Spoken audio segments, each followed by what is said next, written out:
பிரம்மசக்தி நடகம் உன்னை சுவாமி அமர்ந்திருக்கு ஆலயத்தில்.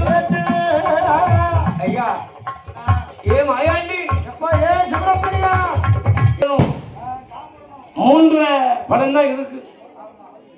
3 படம் தான் இருக்கு. அதனால ஐயா எப்படியா இந்த மாட்டை எனக்கு வாங்கி கொடுத்துரும் ஐயா. எப்படியாவது வாங்கி கொடுத்துரும். வாங்கி கொடு. அப்படி வாங்கி தந்தீங்கன்னா சரி உனக்கு ஒரு தேங்காய் போகும்போது உடைப்பேன். ஓ மாட்டை வாங்கி கொடுத்தா அவருக்கு சுடலைக்கு நம்ம சாமி எப்படி எல்லாம் வந்திருக்கா பத்தியா? ஒரு தேங்காய் தேர்ந்துவான்னு விடமாட்டாரு. ஆமா ஒரு தேங்காய்.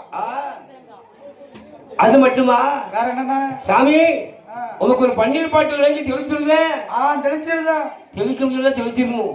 ஆமா நீ ஒரு பன்னீர் பாட்டு கொடுக்கலன்னா சரி குடம் குடமா கேட்பாரு தேனு. நம்ம சாமி எங்க யாரையும் விட மாட்டாரு. ஏன் தெரியுமா? அதாம்மா நம்ம என்ன கொடுத்தாலும் வாங்கிடுவாரு. என்ன கொடுத்தாலும் வாங்கிடுவாரு. அதை கொடுத்துடணும். மனசார கொடுக்கணும் சொல்லணும். மனசார கொடுக்கணும். மலையளவு சாமிக்கு மலை மாதிரி கப்பலாம் கொடுக்க முடியுமா? அது எப்படி கொடுக்க முடியும்? எல்லாரும் 10 தேங்காய் உடைச்சா ஒரு தேங்காய் நம்ம 2 தேங்காய் 1 தேங்காய் போய் உடைச்சிடும். நீங்க ஒரு தேங்காய் போட்டு உடைச்சா இன்னொரு தேங்காய் உடைக்க ஒரு சிரட்டையாட்டு போட்டு உடைச்சிடணும்டா. என்னது நம்ம சிரட்டை உடைக்க சொல்லல. அதை சாம்பிராணி போட்டு கொஞ்சம் பத்தி போட்டு சாம்பிராணி கூப்பிட்டு சாம்பிராணி பக்கம் சிரட்டை போட்டு உடைக்க சொல்லல. வெறும் சிரட்டை போட்டு உடைச்சு என்ன செய்ய? மயிலேறு மருமாள் ஆடாறு கண்டாறு ஆண்டவா மாயாண்டி ஏ சிவனப்பரியா மூவாத்தங்க அரசைவோம். எப்படி ஆனாலும் பரவாயில்லையா அப்படின்னு வாயாண்டி நேர்ந்துக்கிட்டு அங்க பக்கத்துல இருக்க கிடப்பு கடை. கிடப்பு கடை ஹோட்டல். ஹோட்டல் கிடப்பு கடை.